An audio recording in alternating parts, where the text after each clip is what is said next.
ఢిల్లీ వాయు కాలుష్యం రోజు రోజుకు బెంబేలెత్తిస్తోంది. వాయు నాణ్యత సూచి దారుణంగా పడిపోతోంది. ఈ క్రమంలో ఢిల్లీ వాయు నాణ్యతను మెరుగుపరిచేందుకు commission for air quality management grab 3 ప్రణాళిక సిద్ధం చేసింది. గ్రాప్ 3 అంటే గ్రేడెడ్ రెస్పాన్స్ యాక్షన్ ప్లాన్ 3 అన్నమాట. అంటే గ్రాప్ 1, 2లో పాటించిన నిబంధనలతో పాటు మరికొన్ని కఠిన రూల్స్ అమలు చేస్తూ గ్రాప్ 3 పాటిస్తారు.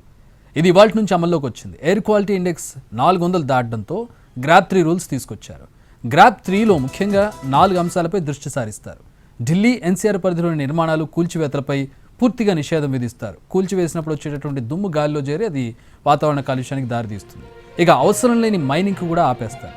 ఇంటర్స్టేట్కు చెందిన డీజిల్, సిఎన్జి బస్సులపైన ఆంక్షలు విధిస్తారు. ఎందుకంటే పెట్రోల్ కంటే డీజిల్ ఎక్కువ పొల్యూషన్ క్రియేట్ చేస్తుంది. ఇక స్కూల్స్, కాలేజీలో ఆన్లైన్ క్లాసులు నిర్వహించాల్సి ఉంటుంది. మరోవైపు రోడ్లపైన వాటర్ స్ప్రింక్లింగ్ను ముమ్మరం కొనసాగిస్తూ ఉన్నారు. ఎందుకంటే వాటర్ స్ప్రింకిల్ చేయడం వల్ల గాలిలో ఉండేటటువంటి ధూళి, ఇతర కణాలన్నీ కూడా నీటిలో కలిసి నేలను చేరుతాయి. ఇక ఢిల్లీ ఎన్సీఆర్లో పెట్రోల్, డీజిల్తో నడిచే BS3, BS4 కేటగిరీ వాహనాలను రోడ్లపై తిరగనివ్వరు. ఇక అటు ప్రైవేట్ ట్రాన్స్పోర్టేషన్ తగ్గించేందుకు ఢిల్లీ మెట్రో ముందుకొచ్చింది. ప్రయాణికుల సౌకర్యం కోసం మరో 20 ట్రిప్పులు అదనంగా సేవలు అందిస్తామని వెల్లడించింది.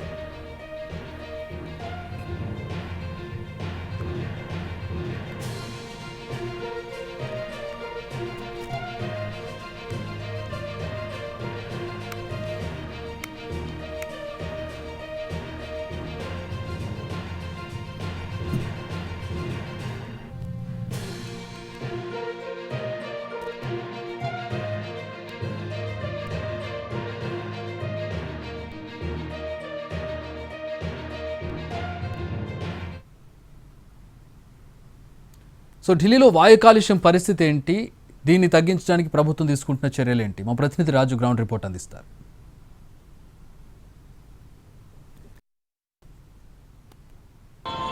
దేశ రాజధాని ఢిల్లీని కాలుష్యం కమ్మేసింది. దాంతో జనం ముందుకెళ్లాలంటే కూడా ఇబ్బందులు పడుతున్నటువంటి పరిస్థితి కనిపిస్తుంది. విజిబిలిటీ మొత్తం కూడా పడిపోయింది. మనం ప్రధాన రహదారుల్లో ఉన్నాము. ఇక్కడ ఉన్నటువంటి పరిస్థితిని స్పష్టంగా చూస్తూనే ఉన్నాం. ఎక్కడ చూసినా సరే దట్టమైనటువంటి పొగ అలుముకుంది. దాంతో వాహనాలు సైతం తమ రెగ్యులర్ స్పీడ్లో కదిలేటటువంటి పరిస్థితి లేదు. ఇక ఢిల్లీ బయట ఈ పరిస్థితి మరింత దారుణంగా ఉందని చెప్పుకోవచ్చు. ఒకవైపు పక్కనే ఉన్నటువంటి పొరుగు రాష్ట్రాలైన పంజాబ్, హర్యానాల్లో పెద్ద ఎత్తున పంట వ్యర్థాలను కాలుస్తున్నారు. వాటి విషయంలో ఇప్పటికే కేంద్ర ప్రభుత్వం కొంత చర్యలు తీసుకునేందుకు జరిమానాలు వేస్తామని చెప్పి ప్రకటించినప్పటికీ కూడా అది అమలు కాకపోవడం ఫలితంగా జనం మాత్రం ఇబ్బందులు పడుతూనే ఉన్నారు. ఇక రాజధానిలో పరిస్థితి మాత్రం దారుణంగా ఉంది. గాలి పీల్చుకుంటే గొంతు నొప్పి అనే పరిస్థితికి పడిపోయింది. కాసేపు మాస్క్ లేకుండా మాట్లాడితే జనం ఇబ్బంది పడక తప్పేలా లేదు. పైగా వ్యూ మొత్తం కూడా అంటే మనం చూస్తున్నాం ఫాగ్ ఏ మేర వ్యాపించి ఉంది అంటే ఎక్కడికక్కడ దట్టమైనటువంటి పొగ ఫలితంగా ఏదైతే తీవ్ర అనారోగ్య సమస్యలు కనిపిస్తున్నాయి. వెహికల్స్ సైతం లైట్స్ వేసుకొని ముందుకు వెళ్తున్నాయి. ఏదేమైనా ఇప్పుడు రాజధాని నగరం మొత్తం కూడా కాలుష్యంలో కూరుకుపోయినటువంటి పరిస్థితి కనిపిస్తుంది. దాంతోపాటు ఏదైతే ఇప్పటి వరకు అంటే కేంద్ర రాష్ట్ర ప్రభుత్వాలు చెప్తున్నటువంటి చర్యల విషయంలో కూడా పూర్తిగా విఫలమవడం, ఇంకోవైపు ఆ గాలి పీల్చుకునేటటువంటి జనం తీవ్ర అనారోగ్యాలకు గురై ఆసుపత్రుల్లో కూడా చేరుతున్నటువంటి పరిస్థితి ఉంది. వైద్య శాఖ సైతం కొన్ని స్పష్టమైనటువంటి ఆదేశాలు జారీ చేసింది.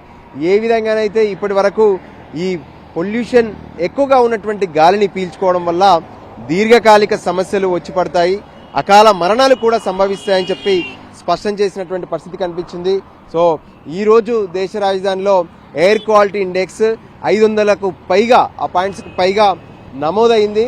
దాంతో అత్యంత దారుణమైనటువంటి పరిస్థితుల్లో అత్యంత పూర్ కేటగిరీలో ఈరోజు ఎయిర్ క్వాలిటీ ఉందని చెప్పి వాతావరణ శాఖ సైతం అటు పొల్యూషన్ కంట్రోల్ బోర్డు సైతం స్పష్టం చేసినటువంటి పరిస్థితి ఉంది.